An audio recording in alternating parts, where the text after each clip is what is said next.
The game of the week in the Pac-12 is USC at Oregon State. Keys to the game, players to watch, most important factors, everything that'll determine the outcome in Corvallis. Got you right here on Locked On Pac-12 and another edition of our Pac-12 Prime Picks, 5-1 in the last 2 weeks. Let's go. Our Locked On Pac-12, your daily podcast on the Pac-12 Conference. It's the Locked On Podcast Network, your team every day.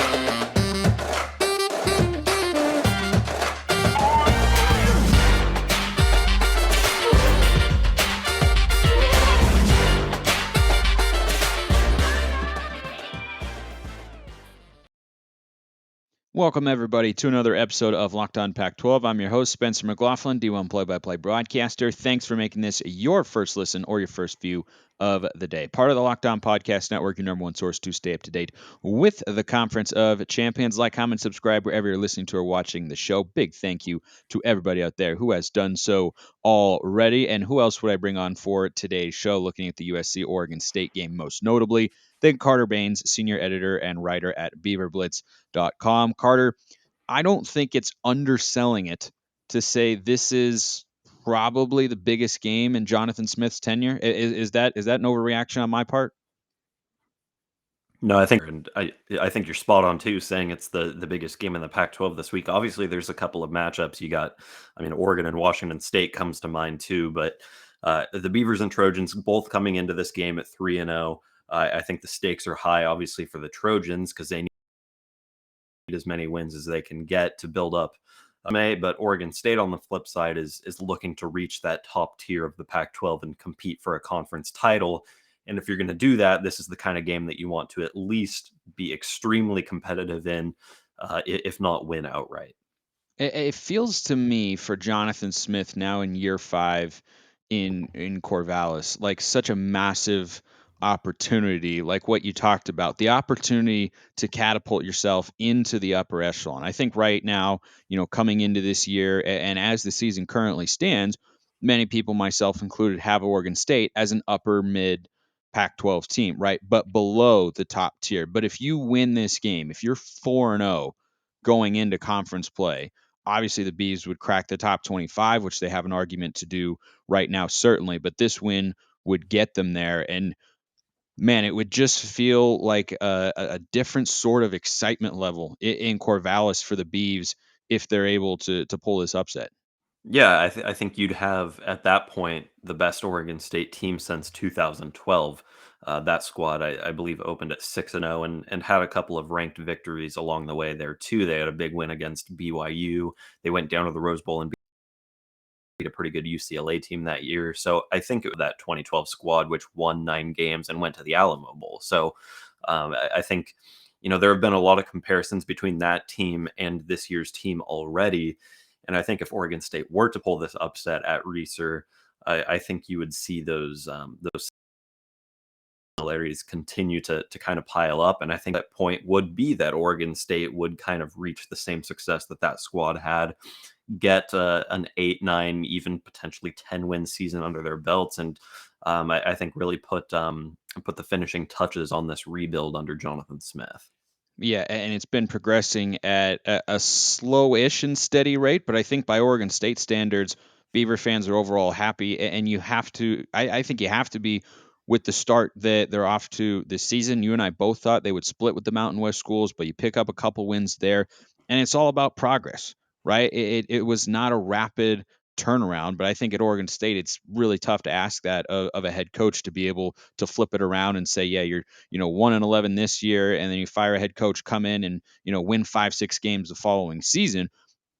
This has been a process of patience for Oregon State, and they have a chance to really pay it off.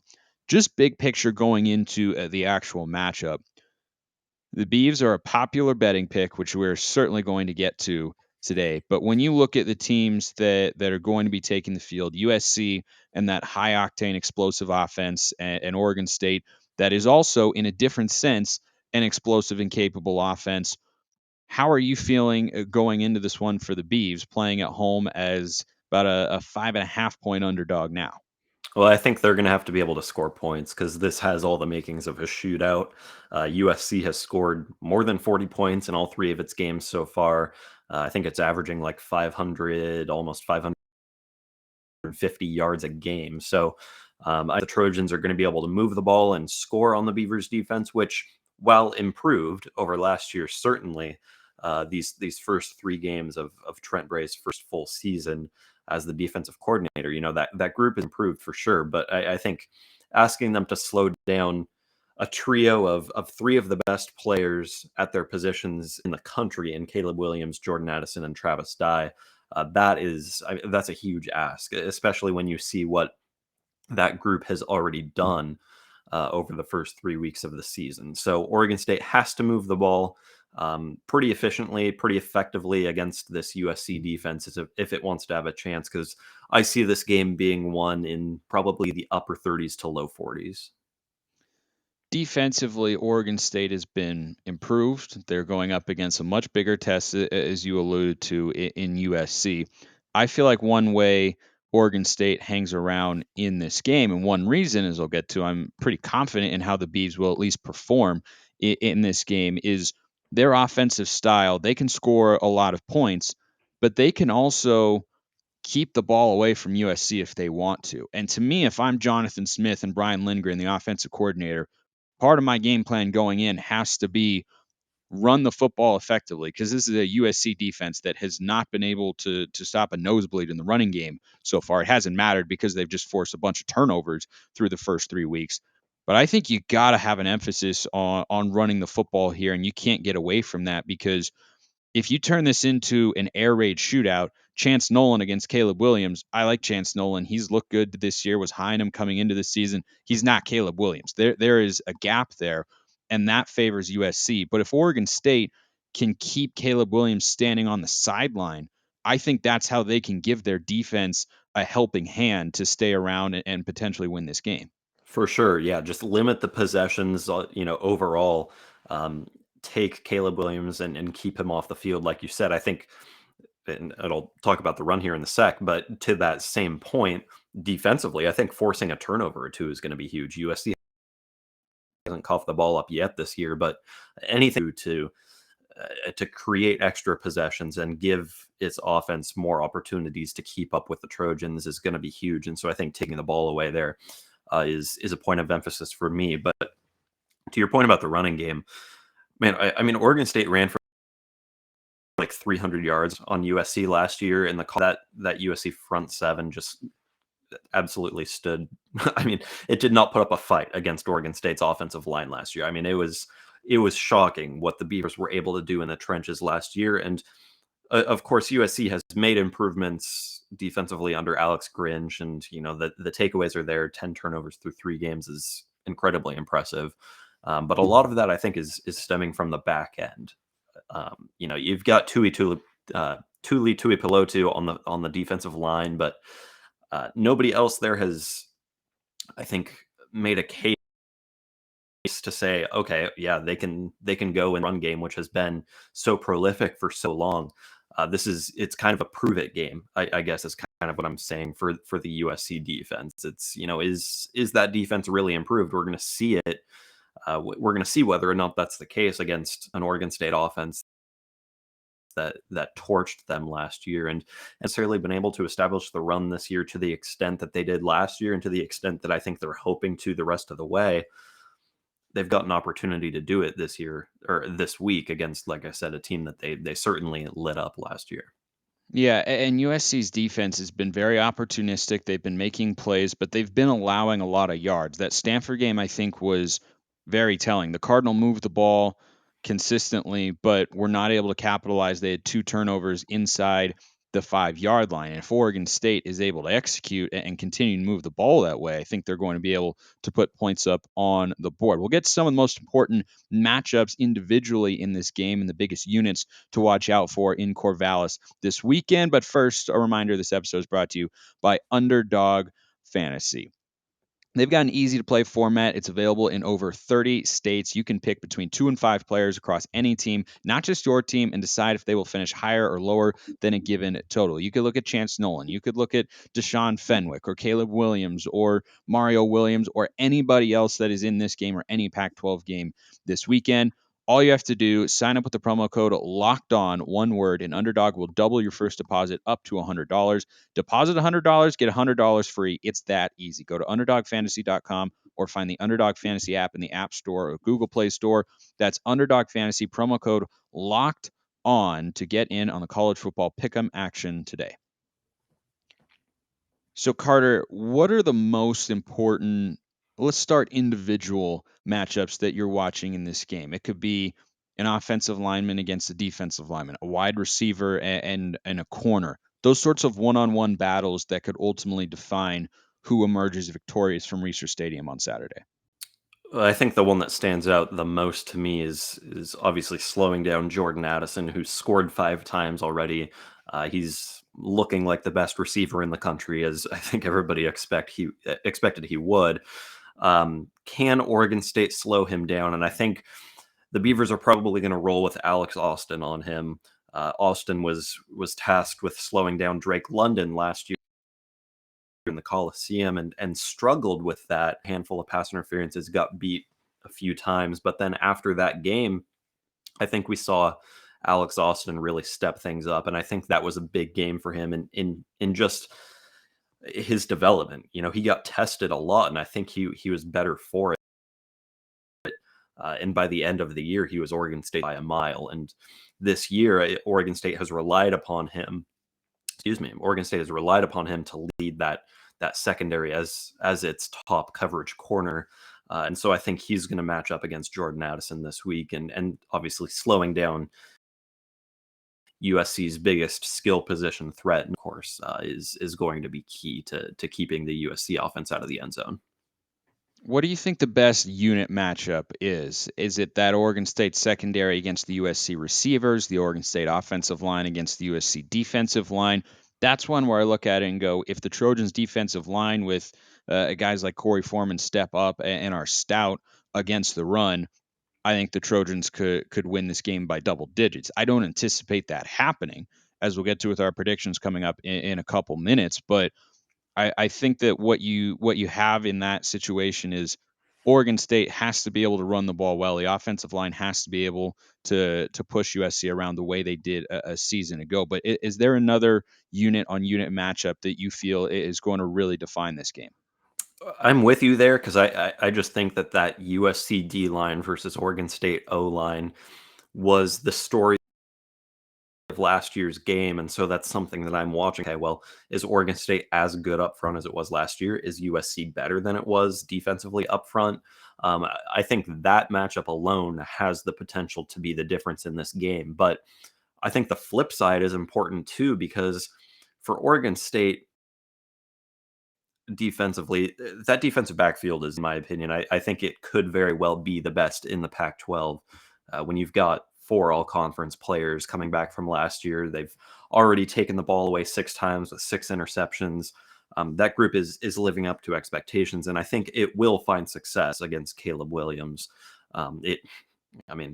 It's I don't think Oregon State's defensive backfield is going to light things up, and particularly success is a relative term. Yeah, it's very relative, but no, the point that I was trying to make there is that the front 7, I think, is going to be the potential difference maker for Oregon State's defense this week. It's what you're going to get from the back end, and so can the front 7 create pocket pressure? Can it force Caleb Williams to throw the ball away a couple of times? Can it force him into a bad throw so that your star defensive backs and safeties can maybe come away with a pick? I mean, this matchup is probably the biggest for Oregon State. It's the Beavers cannot win this game if they don't generate pocket pressure. And well, I think they did that to an extent against Fresno State and Jake Haener. Haener honestly got what he wanted for most of that game. And so home a couple of times against Caleb Williams, I think that's going to go a long way for this defense. But if not, it could be a pretty long day.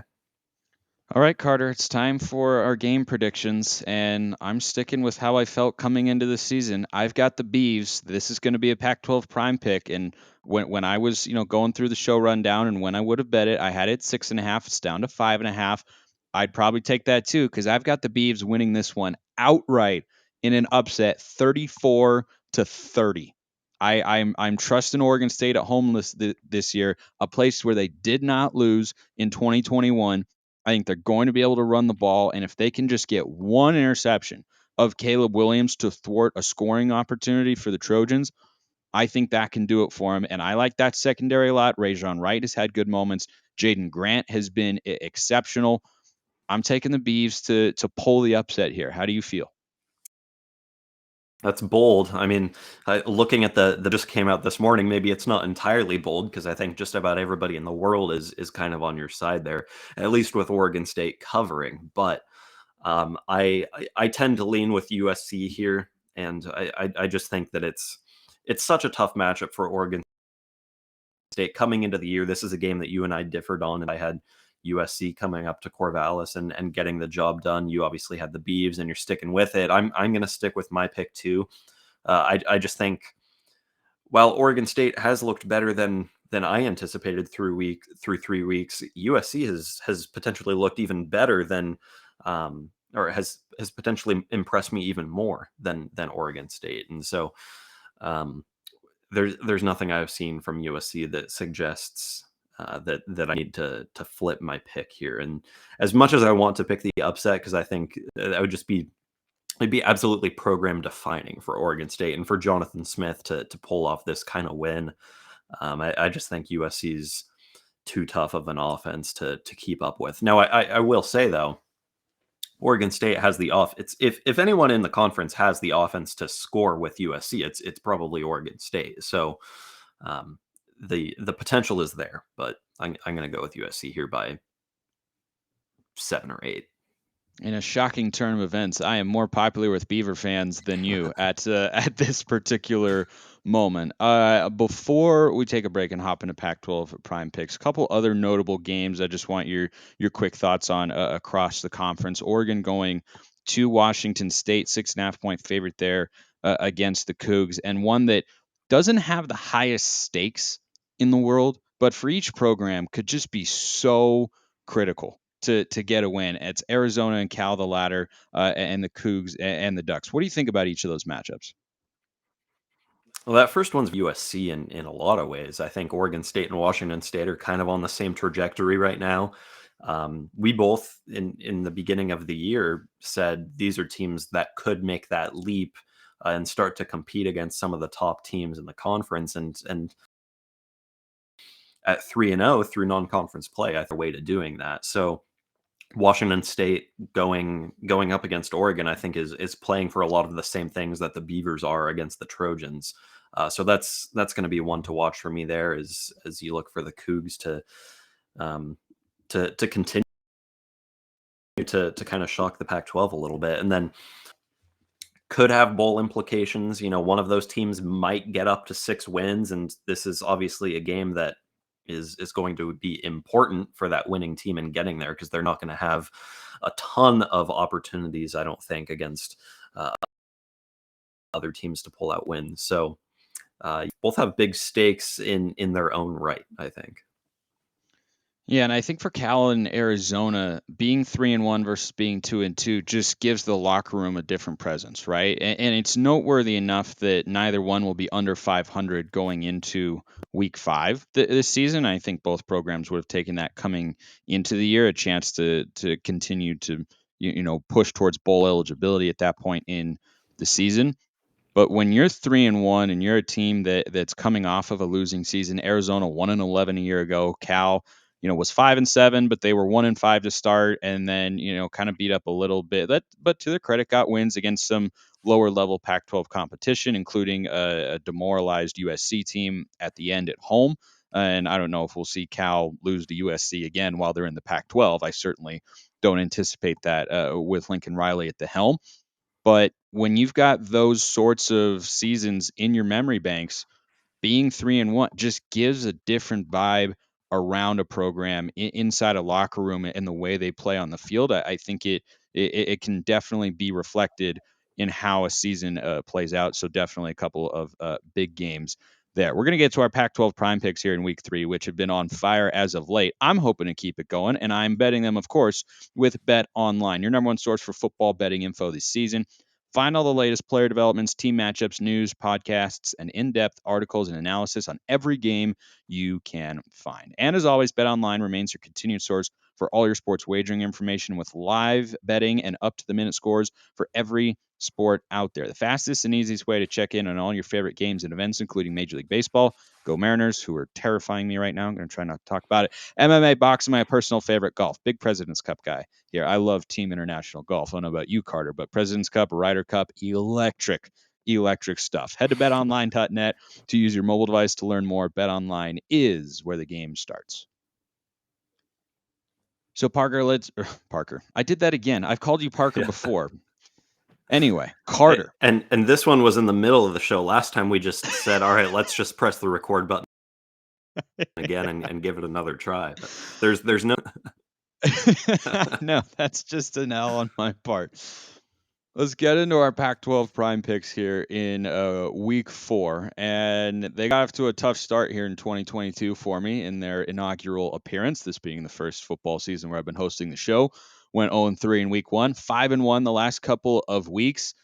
Did not listen to Vegas. They were trying to tell me to pick Washington. I instead rode with the Spartans, and they were coming down for a backdoor cover and ultimately did not get it done at the end. But we got Utah right last week. We got USC, both winning big. I thought about putting Utah in there, but obviously I've got Oregon State in there at plus 6.5. It's down to 5.5 now. I would take either number because I'm going with the outright victory here. But you don't think Oregon State's going to win the game, but which side of this bet would you take? I'm still leaning USC here. Potential for this game to get somewhat out of hand is still there. I think the Beavers are going to be competitive, but you look at that USC offense and you say, well, what if they put up 50 on Oregon State? Can Oregon State keep up and score 45 to cover this thing? I don't know. So I think that bill there. So I would lean USC. I just think that the number has gotten too low with all of the money that's gone on Oregon State's side in the last few days. My second pick of the week is the Ducks. I'm taking a minus 6.5, which is a decent amount to give up on the road at Washington State. But I think Oregon wins that game probably by 10 to 13 points. And the reason I feel that way is the Ducks defense is coming off of a week in which they have to be supremely confident against BYU, and they looked like they're starting to have it click against a good BYU team, and they held a future NFL quarterback in Jaron Hall to 7 points in the first 3 quarters, and then allowed a couple of scores there when the game was out of hand, and Oregon's reserves ran on offense and kind of turned the ball over there. Washington State deserves a lot of credit for going to Wisconsin and winning. But when you watch that game and look at the story of the game and the box score as well, Washington State got outplayed. Now, they made those impact plays on defense. They forced turnovers when they needed to, but they were outgained by 150 yards against Wisconsin. They ran for only 61. Cam Ward has not yet made the sort of leap to where I can say he looks comfortable and fluid. Maybe this is his breakout game, but so far, they struggled against Idaho. The offense only scored 17 points. That was enough to get the win against Wisconsin, but I like the Ducks offense more than the Badgers, and this is under a touchdown, so I'm taking the Ducks here minus 6.5. I'm with you there, and I think the 6.5 number is key with this game because all Oregon has to do is win by a touchdown. I guess easier. Don't botch the extra point. Yeah, easier said than done there. I don't know who is it still Camden Lewis or who's the kicker down? Yep. Camden Lewis is still Oregon's kicker.